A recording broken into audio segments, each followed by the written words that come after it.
Good evening, everybody. Welcome to this evening's Town Community Committee meeting. We'll start with apologies for absence. We received 4, I believe, from Councillor Miller, Councillor Egerton, Councillor Candaya, and Councillor Hinton. That's it. Okay. How can you forget? I think that's fine. We're correct. 5, Hooray. 6, yes. Okay, item 2, declarations of interest. Does anybody have any declarations of interest pending on the agenda today? I see none, so we'll move on. Thank you. Item 3 is public participation. To receive questions and comments from members of the public on any items included on the agenda. Would either of you like to speak? No, thanks. No, just I'm just spectating. to the town. Just spectating. Here for the fun. That's it. We'll do our best. Thank you very much. Okay. Chair, Chris is going to speak on the water testing emergency. Yes, I assumed it might be that. Okay. Thank you.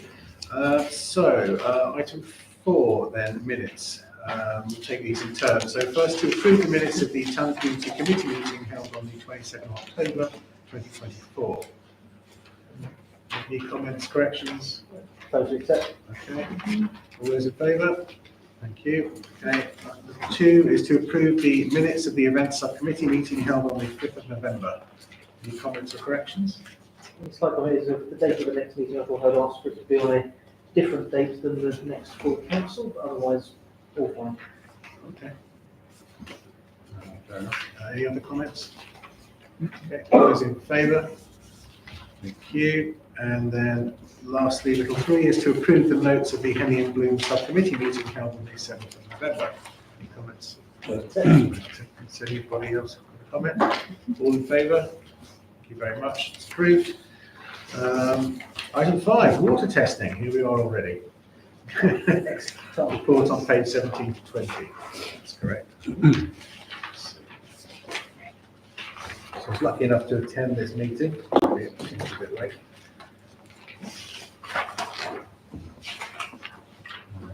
Yeah, so the proposal here is quite clear. I would like to, yes, I would like to propose the recommendation as written by someone, not second. Do you want to read it? A full proposal or the? So I'd like to propose we accept it as written. The second option provides a very good balance for what we need. Obviously, I'm sure all of us around the table were disappointed when we didn't get bathing water status for a technical reason. This allows us to work towards community bathing water status. I declare myself, and even possibly called recreational water status. So because we're testing not just for bathers, but for paddleboarders, canoeists, rowers, and not to mention swimmers who are not just bathing, who are swimming longer distances. Enables us, or gives us the ability to monitor the true state of the river and when it is decent, when it's not, and give people the ability to make their own choices about whether or not the river is safe to be in. So proposed. Okay. I don't think anyone here is going to question the importance of the river to Henley. Can I just ask the Councillor question? Hoskins, yeah. In terms of the 3 options, what are the differences between option 2 and option 3? I know the cost, but is there a benefit of having option 3?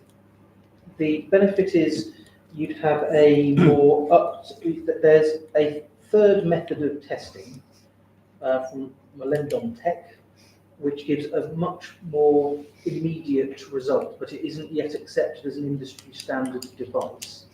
And we'd already be testing with 2 other devices. So it's whether do we want to pay extra to have very quick turnaround tests, but in addition to the other testing that we need in order to have the status. It might be helpful at this point, Mr. Chair, if we bring in someone who knows more about the technical side than I do. Yes. Okay. Can I just ask a question before you do that? Yeah. In terms of the January to March testing, is it worthwhile perhaps having option 2 and option 3 to see what the differences are? we'd have to buy the devices, which would increase our capital cost by Okay, 4,500. okay. So it's not something, I don't believe that there's a way of doing that on a temporary basis. Okay. Would you like to speak? Thank you. Yeah, sorry. Okay, thanks. Thank you very much. My name is Chris Sweeder. I'm a local resident since 2000. The reason I moved to Henley was to be near the river. I'm a trained environmental scientist from the university, and I've worked in the environment ever since throughout my career. So I'm quite passionate about water and trying to do the right things. The proposal was put together by myself, Dave Wallace, and the Henley Mermaids. So we are active in this space. The work that we've done today has been funded by myself and Dave. So it would be great to have some proper support. So things like the equipment we bought, the glassware we bought, we have this stainless steel beaker. It's £400. So we've made some investment to do the testing properly with the right rigor. So we believe the proposal is super robust. It's taking a leading position for Henley to be able to showcase why we've got this beautiful river and why we care about it. So we think we put a very robust proposal using not only the traditional lab-based approach that the regulators use, the Environment Agency for bathing water status, but also using state-of-the-art that's used for the Paris Olympics by a company called Fluidion. And this gives us a much quicker turnaround for tests that we can do in Henley rather than sending them away to a lab and then waiting a week or two with a number that everybody goes, so what? So, but we still need to use the traditional approach because that's what the regulators have, but use something that's very super robust. We're in control with the Millennium Tech. It's fairly new and innovative. It's been used in some limited degrees. So this is why we wanted to explore it for option 3. As the scientists behind the scenes, we'll probably still explore that in our own time and money because we don't want to stop doing these things. But I think we put a very good, robust proposal together for Henley-on-Thames to showcase what we do and the care and the passion for the river and the community, and also involving the community in this particular the work. It's quite involved, but we know we've got a lot of supporters and interest and scientific people that want to support this. And we've been working in this space for quite some time, but also privately. I have a passion about this, so I'm a dyed-in-the-wool environmental scientist. So if there's more questions, I'm very, very happy to support that. We've got some great networks and we've got some very good contacts in DEFRA, the Environment Agency, and many of the other NGOs that are working in this space. So, we're super connected. People now start to come to us and ask us for views on things and how they work because of the practical experience that we've taken from Henley. And Rory came out testing with us, as did many other people. So we also want to educate people in this. We do talks, we'll showcase the equipment that we've got, so we can bring people along on the journey of the work that we're doing in Henley, and that's super important. Yeah, just a quick one. In terms of the amount of testing we're getting back, that data, I'm assuming, can be used with other data from the likes of Thames Water, Environment Agency, and everything else like that, to get a proper picture of the impacts. Yeah. So the work that we've done, myself and Dave, over the summer, the big piece of work was we were doing daily testing in the lead up to the month before the regatta, and that was used as part of the campaign work for River Action. But we share that data with other people. We want to be transparent. We've also been doing some duplicate work at Marshlock with Thames Water, where we're testing our technology versus traditional lab-based. So we're in very good positive discussions with Thames Water, because at the end of the day, the objective, we want them to clean the river up. And having good, robust data, we've got some arguments, so they've got nowhere to hide. So it's really important Bankruptcy. data. Yeah, if that's how it goes. But we need arguments and data and facts that they can't hide from. Yeah, I agree with that. I suppose it's just that it's working out between that option 1 and option 3. Then is there sufficient data? Because obviously the bathing water status is one thing. Yep. You know, that's a combination of the quality of the water, like alongside the use of the river. But in terms of everything else like that, to give us better capability to go back, is it worth us investing the extra to get more data? I think that's my main concern is, yeah, okay, we're doing a bit, we're doing enough, but could we be in a position to actually do more? I suppose the question is, if you have more data, will that ensure that people who are supposed to be Monitoring, addressing it will address it? or is it just a waste of time? Yeah. Because I look at it and you look at the sort of, you know, are we really concerned of January to March testing? Yeah. Because it's significantly less in the river. Yes, we do want to make sure that the April to September is good. It's just trying to work out what the. I come from a business background. You know, having a good set of robust data over a 12-month period, because it's then looking at data that no one else has really looked at for bathing water. And we know when we get a storm event, we get spills of untreated sewage into the river. But have we got any data to really prove that, other than the fact that we know there's a vent for an hour or 3 hours or 4 hours, but we don't know the magnitude of that impact, you know, how much sewage and how much pollution is getting into the river. I was talking to Rory before, and I'm working with a lady called Sally Price, and there is a discharge on New Street near Hopper, near the cabin, where there's a pipe that's been discharging water into the River Thames since about April. We tested it a number of times, and we know it's got E. coli in from a source of pollution into the river. We've now reported it to the Environment Agency to start escalating that to get engagement. We've had conversations with SODC, we've had conversations with the Environment Agency, Thames Water, to try and find out this source of pollution. So we've got an active investigation into this, what looks like a clean discharge pipe for all intents and purposes. And it's an area where people go and feed the ducks, and the families go and have their, you know, picnics, because there's a bench there. And you kind of think, well, you know, could there be aerosols getting out there that people are exposed to? So, you know, those are my concerns because of my background. So I think having good, robust data over a period of time gives us options to then say, hey, look, Thames, this is not acceptable. And then we have to work with bathing water quality regs, and having a really good, robust set of data gives us a really good position at the table to negotiate. Thank you very much. Councillor Hunt? Yes, I was also going to say to Councillor Buckley that this would also give, beyond bathing water status, those who use the river throughout the year. Particularly, I mean, we had Councillor Plant here earlier. He kayaks even in red boards, training for serious events. We have Olympic rowers training here. We will be able to give them data on whether or not it is safe across all clubs, abilities, whatever.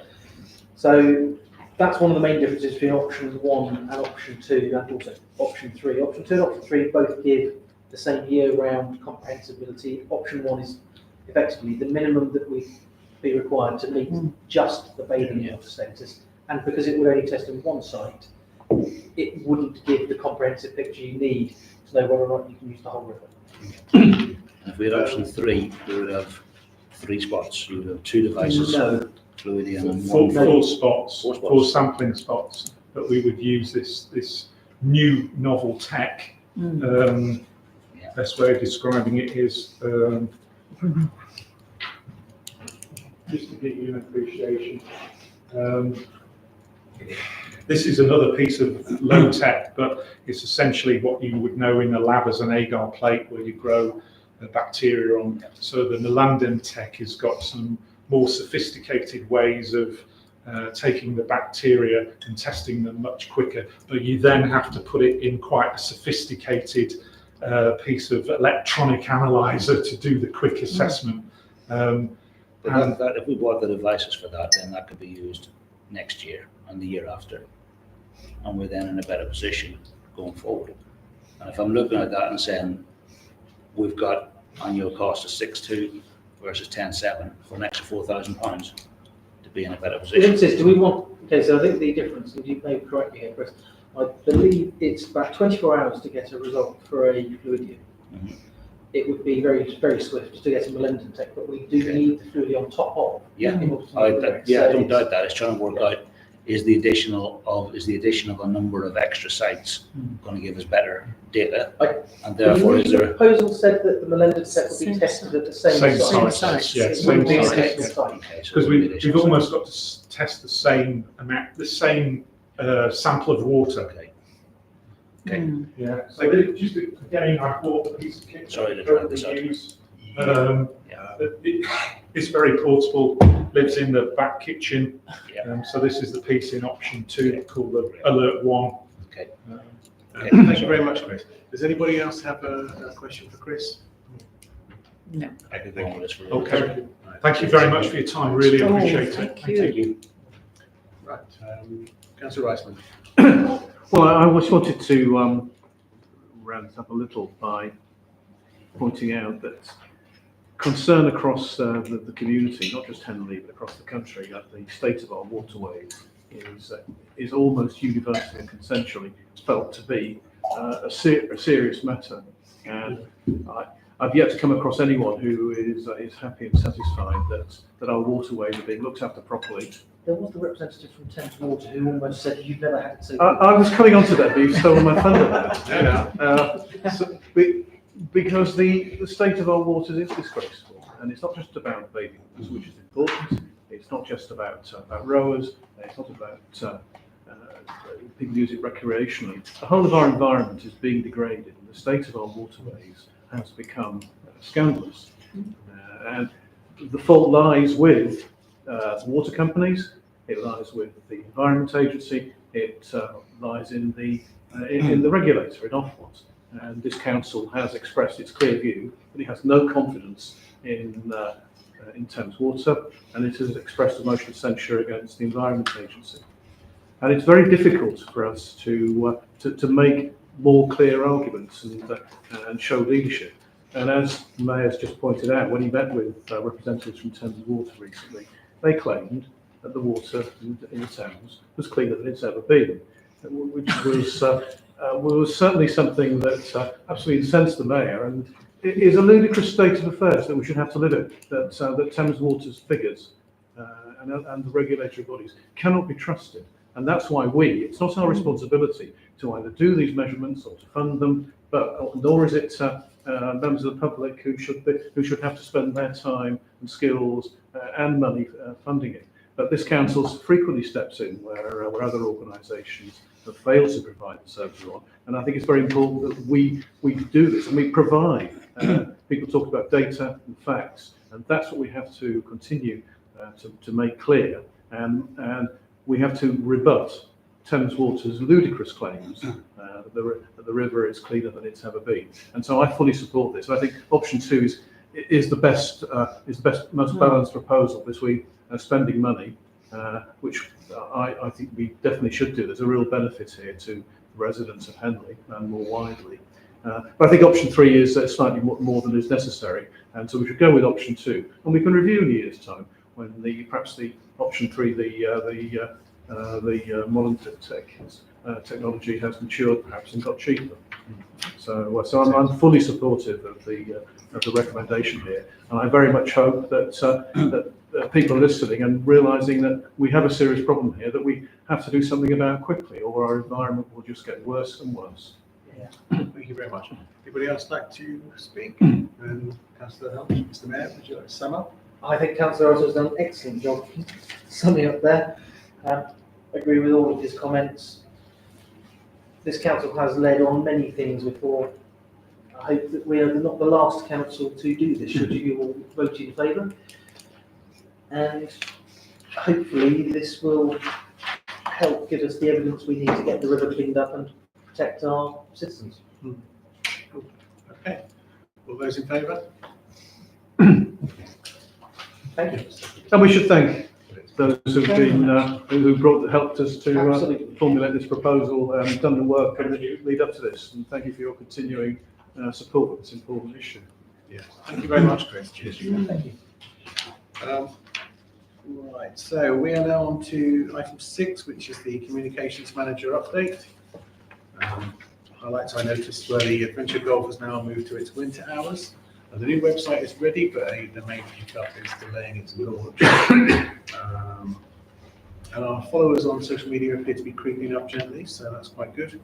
And our open rate of 57.3% seems quite high, very high. Let's take that as a good thing. Anybody else have any other comments on the communications management, Mr. Mayor? I was impressed by the new Visit Henley website. Interactive maps, very good. So, good show for the town.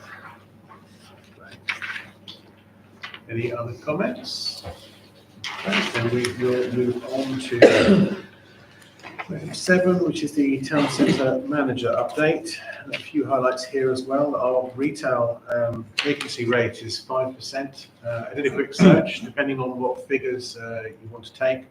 They're all in double digits for a national average, so Henley's doing particularly well here. The Remembrance event was extremely well attended by the public, as it always is, which is great, good to see. I think it's wonderful that this town takes it so seriously, as indeed it should. Christmas sponsorship is now up to 18,500, which is really, really good. And we've got a grant from the Economic Development Fund as well. And then a new business opening up in the marketplace, hopefully before Christmas. So that's another great thing, an energy unit going. Fantastic. It's all looking pretty good at the moment. Anybody have any additional comments on the town centre manager report? Well, we should thank our sponsors, and we congratulate the town centre manager on raising this. We've just held a value for money budget review, and 18,500 is a significant contribution to helping us to balance our books. And congratulations to all. Can you name the main sponsors? I think it's only fair to mention them, given that we are thanking them for their contribution. I think a lot of them are in the public domain. I can't remember them all off the top of my head, and I wouldn't want to single any out. But Also, I think there if may you be more of them to come. Yeah. So. Yeah, true. although I think if you look at the outside of the town hall as you leave, I think one of the main sponsors is probably up there. Okay. But yeah, they'll be advertised very, very soon, I'm sure. Well, certainly we should like to thank, I'd like to note for this committee, thanks them for contributing to the town and the Christmas festivities. Marvellous. Thank you very much. So we'll move on to item 8, which is finance, to consider the management accounts. That's on pages 25 to 26. Looks like we're doing reasonably well. So we had just the bit on the merchandise and income as expenses. Is this the same where we had a drop last time as well? Was it a stock adjustment? And is this another stock adjustment? Where's this? Item 18. So I Oh, know yeah. last time, if you look at the notes from the previous one, I pointed out there was It's the something. same one. It's the same one? Yes. Okay, so it's just the same. Yeah, it's no joke. Yeah, it's not an additional one. Thanks.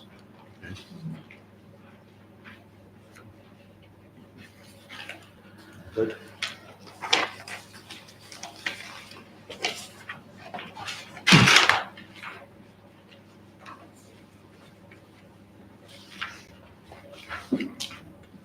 Do we have to vote? Yeah.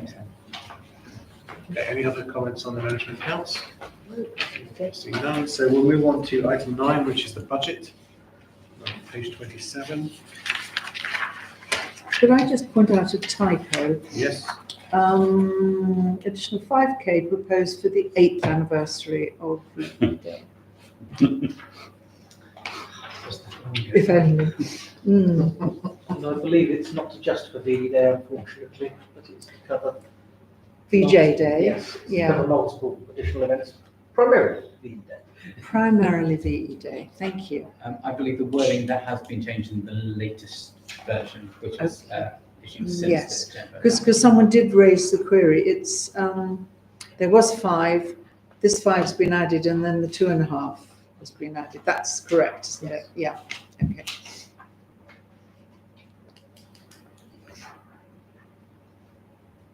I think that's great that we're going to put money towards the. Any other comments on the budget? Yeah, just that I'm thoroughly in support of adding more money for the children. Twinning, And the yes. twinning, yeah. All right.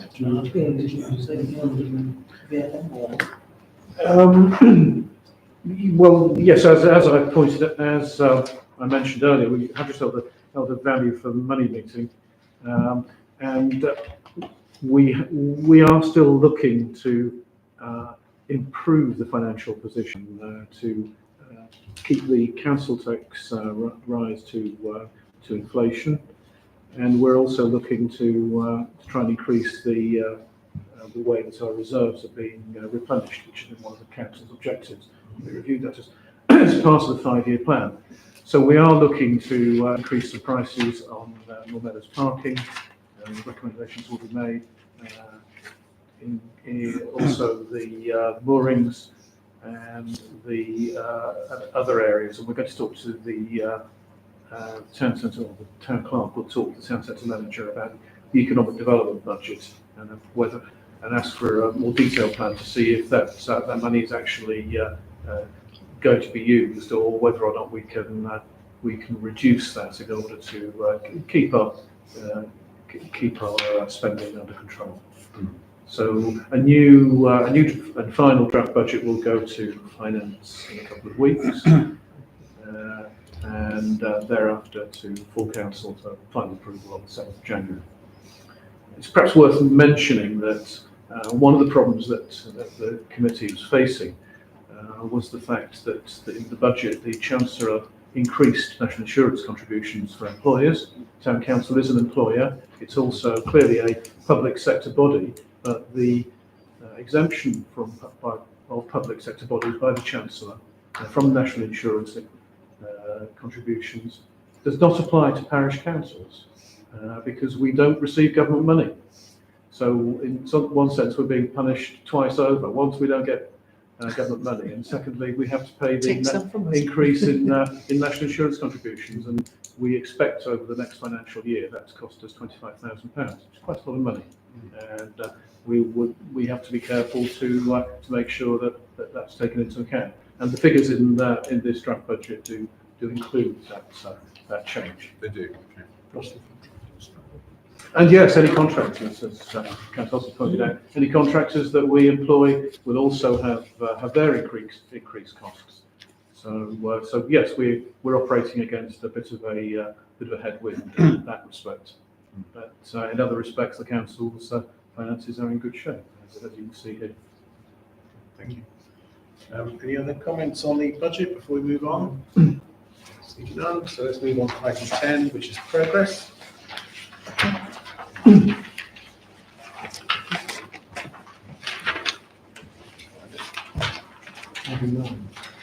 Okay, so the paving on the bridge has finally been fixed. After Lord knows how long. About 2 years. Once in a long time. We're still waiting for the H to be removed. If it stays there much longer, it itself will be listed, I think. I'm expecting them to come back with an E, an N, an L, an E, and a Y at the end. Mr. Mayor. Have we heard any more about the structural, well, I say structural, the obvious repairs to the bridge, on the pillars of the bridge and the arches that were delayed due to river conditions? I don't believe I have, though Councillor Gavrishaw may have. Sure.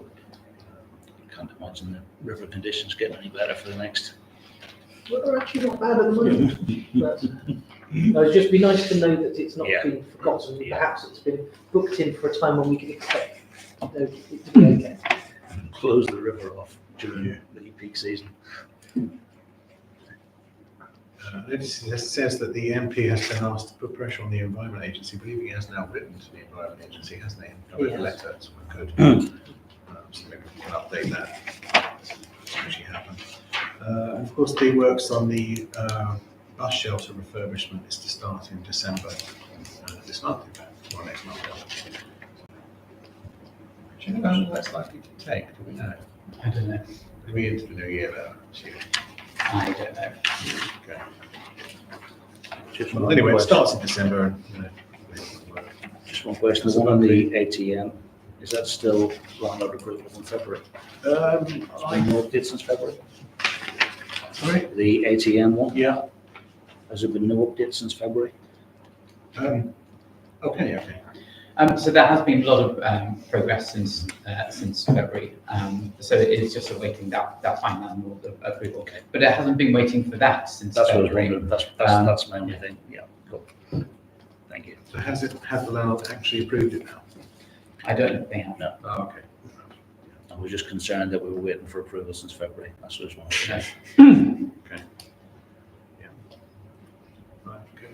Any other comments on progress? We slipped past the Townlands item. Can I just briefly, Yes, that's down as you. There's no briefly actual talk about update.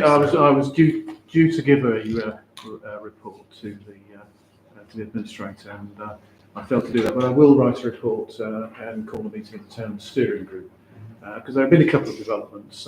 As Councillor Gavishak announced at full council last week, his proposal on the to the county council on the closure of the step-down beds at Chiltern Court had been considered by the full council, and the council voted by 52-0 to deplore the removal of the beds without consultation. And that's a full and objective account as to why the beds, which serve a population 440,000, were removed and what replacement measures have since been taken. And that they asked partners to seek to account for the reasons why they have been removed and not replaced, and to conduct the necessary public consultations. So that was a significant step forward. Now the County Council, in conjunction with the Integrated Care Board, will need to provide a review of that closure and how care is being provided and whether it meets the needs of patients. And on the same subject, the Town Steering Group wrote to John Howell before the election, asking him to appeal to the ministers of the Department of Health to use their powers to overrule the decision by the Integrated Care Board to close the beds at Chiltern Court, and that was followed up by our new MP, Mr. Van Mierlo, and we have received a reply from the junior health minister saying that they had refused to exercise their powers to ask the Integrated Care Board to review the decision.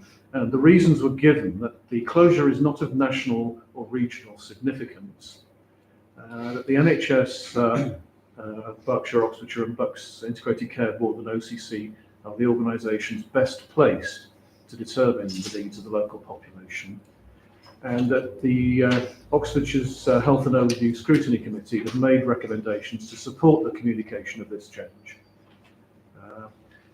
A lot of this came as something, well, perhaps not a shock, but certainly disappointment that they felt, that the Minister felt that the communication of this change had been in some way effective. Even the Integrated Care Board admitted that their engagement was very poor on this matter.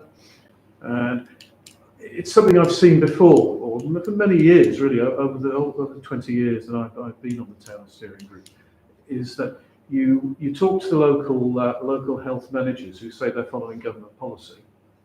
And so you try and put pressure through the MP and others on the Department of Health, only to be told that it's a local matter. And so you get bounced around across those two organisations, or those two levels of bureaucracy, and you get nowhere. However, we are hopeful that we can talk to the County Council and the Health and Overdue Scrutiny Committee, and I'll be calling a meeting of the Town Steering Group to consider how to make representations about the community's concerns on the closure of the beds and the lack of beds in this part of Oxfordshire, how we engage and input to that consultation along with the other community bodies that are around. So that will be an important part of what we do. So we keep the pressure up on them, and we hope to get better coverage of step-down care, or at least an explanation of how the replacement services are working, and we can properly monitor and scrutinise those services, and again, where the health needs of patients are being met. Thank you, Councillor Riceman, and thanks to the Talent Steering Group for all the work they put in. Anybody else have anything else they wanted to add? Anything else on progress? Seeing none. Okay, thank you very much. Meeting closed. Thank you very much. Thanks.